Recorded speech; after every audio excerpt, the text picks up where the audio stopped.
Hi guys, and welcome back to World of Tanks, and today we're going to be looking at the latest tank from the Rollout comic book series, which is the Hidden StuG III. And it's essentially, apart from the gun, it's a fully upgraded StuG III, but with a little bit extra on top as well. So we'll have a quick look at it in the store, because that's only really relevant now. So you've got the Ultimate Bundle at 6,700, and you've got the Loaded Bundle at 4,300. You also have a Base Bundle, I think it was 2,750, which is the one I went for, because I've got a few boost ups already. You still got a garage slot with it, and I think that was it, and obviously the ASOP. But this big one, you do get 7 days of premium, 20 times 3 boost ups, the garage slot, and 3 pieces of equipment. So, I mean, I've not worked out what you're basically paying for with that, but I'm just letting you know what's actually there. Now, back to the garage. Obviously, it's tier 5, it's German, it's premium, and it gets preferential matchmaking, so it only plays up to tier 6. We also have the StuG IV, which isn't in the store at the minute. But it's the other tier 5 premium German tank destroyer with preferential matchmaking, and it has exactly the same gun as the StuG III. But if I was given a choice between the two, the Hidden would win out every single time. It just beats the StuG. It's got better rear armour than the StuG IV, higher top speed, better power to weight ratio. It's also got a lot better concealment, which we'll go into shortly. So yeah, it does have a few little extras.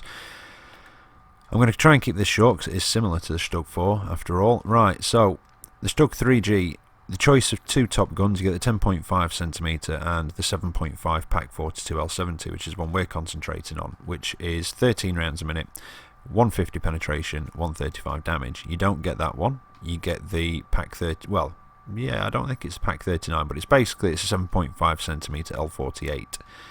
Very, very similar to this one. Whereas on the normal StuG III, it's got a rate of fire of 15.38. It does have a rate of fire of just over 16 on the Hidden StuG, and there are a few other differences as well, which we'll have a look at now. I just wanted to refresh my memory with the gun stats. Right, so it's 16.22 instead of 15.8. Accuracy is also better at 0.35 instead of 0.37 on the standard StuG III-G. And aiming time is also better at 1.6 instead of 1.7 seconds. Now, you still get the 440 horsepower engine. However, your hull traverse is actually 47 degrees, which is 3 degrees faster than the StuG IV and the StuG III-G, which is 44. Gun traverse is the same. View range is 320 meters, which is 10 meters more than both of the others as well. And signal range is 620 meters, and I think the StuG III-G gets 415. So, you know, that's a big difference on the signal range, which can make a difference as well. Wrong one. Like I say, it's 7.5cm L48. It's the StuG 40. 110 pen and damage. 158 in your premium, 38 and 175 for your HE shells. So I have covered that gun pretty much on the StuG IV. I think it's the same, same aiming time, slightly different accuracy. Now, it's bonuses. Well, it gets quite a decent bonus actually, again better than the StuG IV, which is why I'd picked this one as well. It gets a 65% silver bonus, and it gets a 40% XP bonus, which is quite nice. The only thing that the StuG has better is 10 extra points of health. This has 350 health. Right, module wise, well, apart from the side skirts or the Scherzen, somebody's just very kindly informed me as they're called, one of my subs, so thank you very, very much. Scherzen, I think they said. I've probably got the pronunciation wrong though. But you've got a big old engine block, like you do in the StuG IV, in the other StuGs, which, it makes sense. And you've got a huge engine block at the back, and then you have quite a large engine pieces in the front as well, so you can get your engine damaged through the front. So it's something to bear in mind. While we're here though, we'll also look at the top speed, which is 40 kilometers an hour, which I think is 4 kilometers an hour faster than the StuG IV. I'm comparing it to that a lot because they are basically, well, very, very similar. They're both tier 5s, both TDs. They both get preferential matchmaking, both got the same gun. So, you know, comparison, you know, is obvious really. Now, reverse speed is only 10 kilometers an hour though. Now that can be a bit of a problem at times. It has cost me to sort of get a hit when I've misjudged how fast it can reverse, or how slowly it reverses, should I say. But its power to weight ratio is 18.91. Now, I'm not sure what it is on a fully upgraded StuG III, but I'm assuming it's probably going to be similar.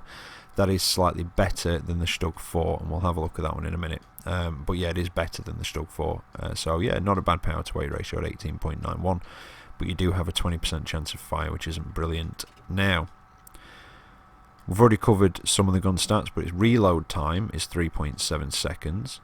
Its maximum elevation is 20 degrees, which is quite good actually. It's quite a, you know, it's not a very tall vehicle, so a lot of the time these really low profile vehicles have either sort of quite poor elevation or depression, but the StuG, the Hidden StuG, is quite a nice surprise on both fronts. You've got 20 on the elevation, like I say, and minus 10 degrees of gun depression, which is really good. So it does work the ridge lines really well, which was a pleasant surprise.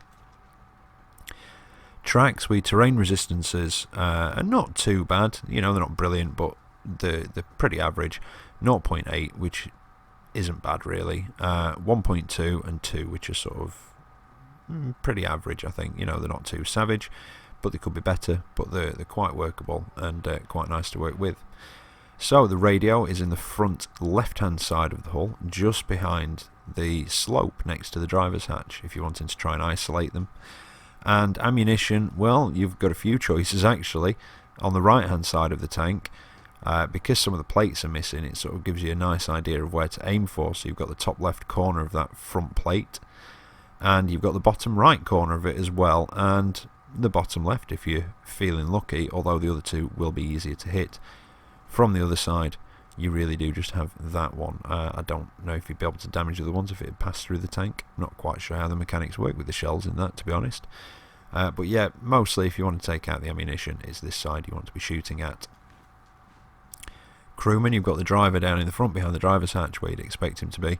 Behind him, I'm assuming he's the loader, no, sorry, the gunner, because there is a gunner's periscope just above him, and possibly the radio operator, although commander might double for that. And then you've got the loader just on the other side there as well. Now, armour-wise, well, the basic figures, and again it has more rear armour than the StuG IV. I think that's got 20. This is 80 on the front, 30 on the sides, and 50 on the rear, which is quite nice, although as you can see it is sort of in patches. Now, 1 to 20mm, well, your side plates, bazooka plates, whatever you'd like to call them, they do count as an amount of spaced armour, so that will possibly offer you a small amount of protection from HE shells. Don't forget, they really don't like spaced armour, and with you having weak sides on this, it might be tempting for people to try and put an HE shell through the side of your tank, but with those plates there, they hopefully should give you a bit of protection from that happening. Also, the tracks fall into that bracket and again act as spaced armour, but so does all the engine deck and the top of the superstructure itself and the top of the commander's hatch. So yeah, you kind of got to be careful of RT. Well, I mean, you do in most tanks, but it does seem to be in this more so. Some of them we've seen recently have had slightly thicker sort of turret tops and engine decks, but it is what it is. Right, 21 to 30. Well, that's the whole side of the tank, the hull, the upper superstructure as well. Also, the rear part of the upper superstructure actually falls into that bracket as well. So if you are shooting at the back of one of these things and you may be bouncing off its backside, go for that flatter part up there. It's thinner and it'll be easier to penetrate. And there's a thin strip just across the top of the rear of the tank, and the sort of lowest rear glacis as well falls into that bracket, as does it look like the front? Yeah, a thin strip again on what I'd probably call the lower front glacis. I don't know, maybe, but yeah, a thin strip down there as well where it connects to the actual hull floor. And oh, I nearly forgot those bits, the angles. So the angle above the driver's hatch, the one next to it, and you can see there on the other side, and some parts of the gun mantle and surround as well fall into that bracket. But they are very well sloped, so that does offer sort of an increase in protection. It, you know, it increases the effective thickness of that. Now, and especially, yeah, sorry, nearly forgot, especially when you're using that gun depression, it will accentuate those angles even more so. And I would say that they will probably become an auto bounce zone, possibly even, if you're using your gun depression. So, apart from overmatching, you don't have to worry too much. Now, 31 to 50, well, it's the driver's hatch, part of the gun mantle and surrounding it, and you can just see that little bit behind the gun that runs along the top of the front of the superstructure, and also surrounding behind the gun as well. There's also sort of an extra layer of armour there. On the rear of the tank, it's two plates, but how they're sort of, well, how they're placed, they kind of overlap, and it almost makes one solid one, which I'm assuming is your 50mm. So if you are trying to hit one of these from the side and you're a lower tier, the upper part of the superstructure is where you want to be hitting, because it is thinner. And then that just leaves 71 to 90, and this is your sort of 80mm area. Well, it's the rest of the gun surround and mantle, and just at the base of the barrel there as well, where it goes into it. And then you've got the bit surrounding the driver's hatch, the flat plate to the left of that as well, and then you've got your sort of front upper glacis and what I would call your lower glacis as well. They are 80mm. Now you've got a slight angle to your lower one, quite a decent angle to your upper one. So I would say you're probably best off trying to hide that lower one if you can. If not, try and angle as best you can. But you're best off with a StuG. You know, it's more of an ambush tank, sitting back, more of a traditional TD. If you're top tier and you're against some lower tier mediums and such, you can get quite aggressive. And when you are using your gun depression, you know, that's really going to accentuate those angles. It's going to link up that armour. And if you can hide your lower plate while doing it, it will increase the angle on that upper glacis as well. Now I am switching between plates and glacis. There are new players who won't know what a glacis is. It's basically the front plates. So I'm going to call them glacis from now on. But there you are, so it will accentuate that angle as well. But the 10 degrees of gun depression was really nice. Now, concealment for this thing is fantastic. It's 0.45 while stationary and 0.30 while moving. Now, the StuG IV is 2.27 and 0.22, and the StuG III is 0.38 and 0.23, so it is it has got very, very good concealment ratings. A Chaffee, I think, is 0.28, and that's moving and stationary, so you know that'll give you an idea. And that's because it's covered in camouflage sheeting and rubble. The story behind it is that I think they find it hiding in a ruined building, so that is supposed to increase your camouflage rating, which is why it has such good concealment. And it will be nice to see this without these comic book graphics. I am not a big fan myself. Anyway, enough of that. Let's get into the replays and see how it actually handles.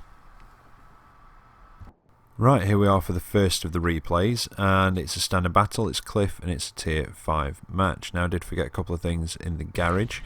One of those was the shell cost. It's 70 silver for your standard AP shells, it's 2,800 for your APCR, and 38, I think it was, yeah, 38 for your HE shells. Now, with the silver bonus on this, you could probably, if you were so inclined, buy nothing but premium, but I really don't think you need to. And I did forget to cover equipment. I've got binoculars, a gun rammer and vents. I think if you buy the loaded one, you don't get the binoculars. I think it's a gun laying drive. Now, I personally don't think it needs one, but that's entirely up to you. Or you could go with binoculars, gun rammer and camouflage net. It depends on really how you want to play the tank. Now, something else I forgot to mention, this does not have a special crew like the Snakebite, the Boilermaker and the Crafts Panther. It's a normal crew that you get with it, but they are fully trained in camouflage when you buy the tank. So there is that. I just swapped it straight out for 6 cents. Now, again, depending on how you want to play the tank, and for your newer players, I would say you want to train camouflage, then 6 cents, or if you buy it, swap camo out for 6 cents maybe, retrain camo. Possibly, it's got very good traverse, and if you get tracked, obviously things can get around you, so maybe repairs, although I'm not entirely sure. But you basically, your camo skills like your green thumb, I think situational awareness would be one to go for, because with it having such a good concealment rating, if you can increase your view range as much as possible, that would make that so much more effective, because you could outspot anything. Just, you can outspot most of the things you'll come up against, if not all of them, and they would have a damn hard time seeing you if you're using a bit of concealment, or just far enough away even. Now, I did come up to this point. It was looking very, very sparse up here with our team. A few more are sort of filtering up. But I was hoping to use the gun depression and blitz and got alongside me because I wasn't quite paying attention to the map. But it doesn't take long to turn around and get rid of him. Now I can start that Chino again, and I'm going to try and pull back and use as much gun depression as I can to try and increase the angles and make myself as small a target as possible for him to shoot back at. So yeah, sorry, skill wise, camouflage, sixth sense, green thumb, that sort of stuff. Maybe muffled shot.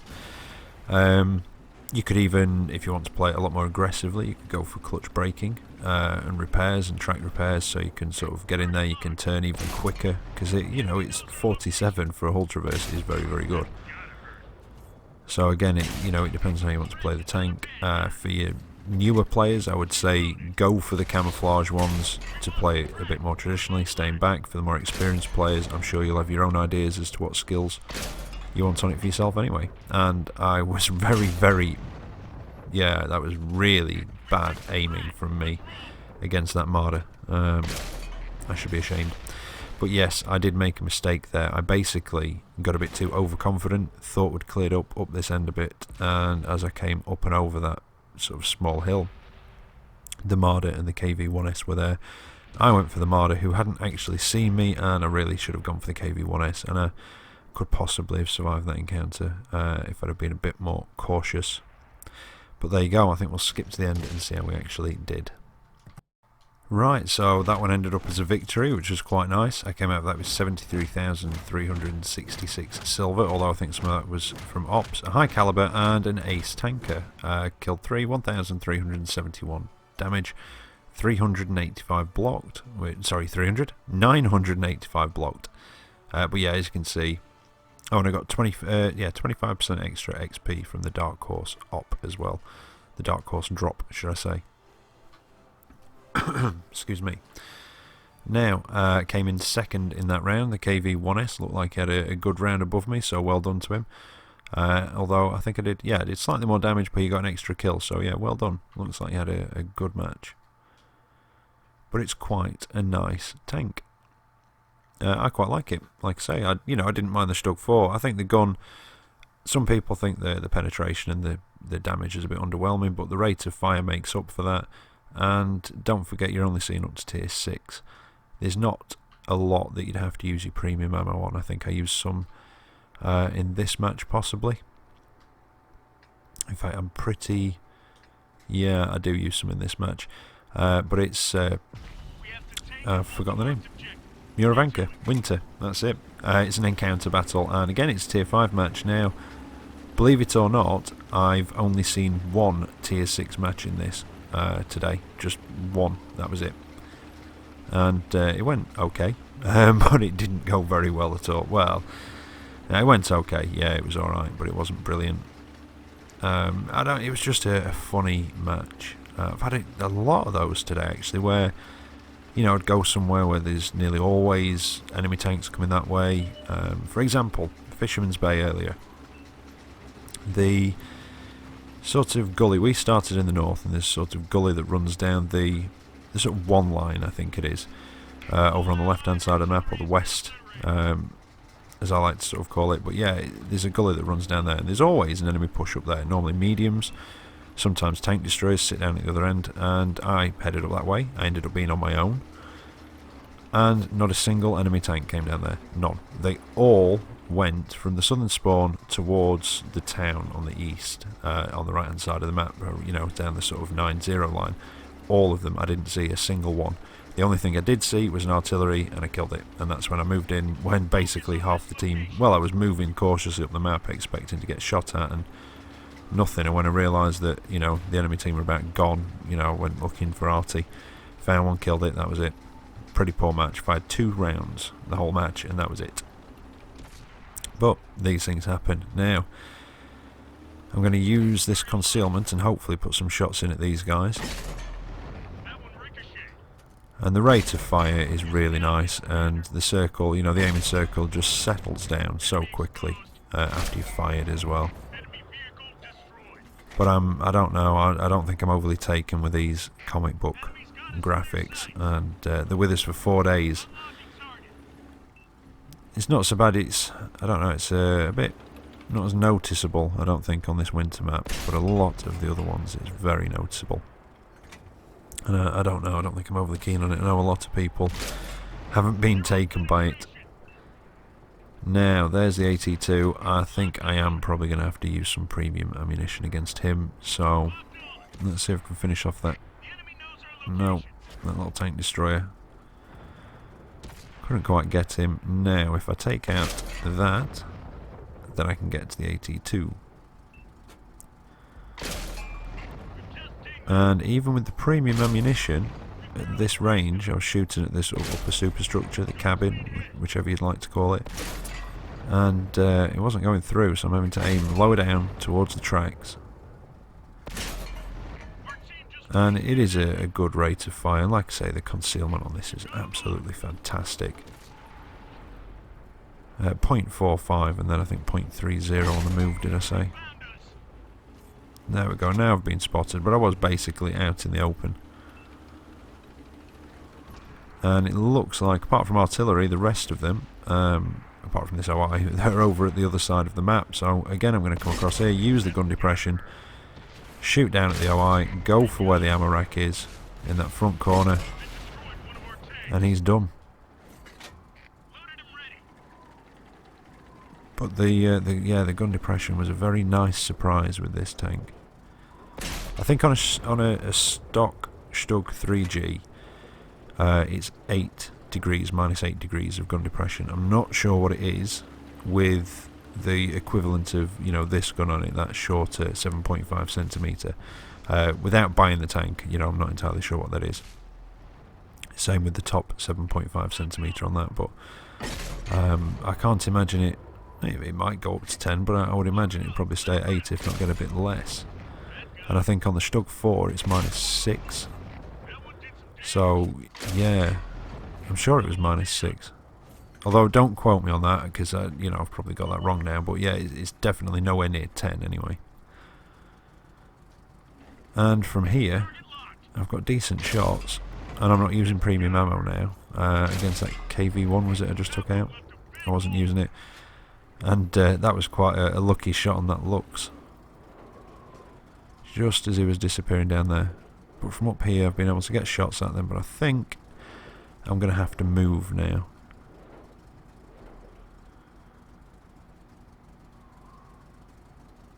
But I wish I'd have known about this tank when the StuG IV came into the store. I mean, the StuG IV, it was a couple of months ago. I think it was now, but I wish I'd have, you know, had just even a sneak peek that this was coming out, and I would have waited for this. Because, like I say, this over the StuG IV any day. That increased concealment factor, you know, that camo rating, the increased hull traverse, the increased silver bonus, the increased, you know, I could just keep going. The increased speed slightly, the increased, let's say, hull traverse. Oh, and power to weight ratio as well. There you go. Now that KV-1, I've only got a bit of his turret shooter, and at this range, yeah, I've been missing a little bit, bouncing a bit, but that's finally got him, and yeah, that's the end of the match. So there you go, the Hidden StuG III. I kind of like it, you know, I've got to say. I don't take the StuG IV out very often. I think I will be taking the Hidden StuG out quite a bit. I do like it.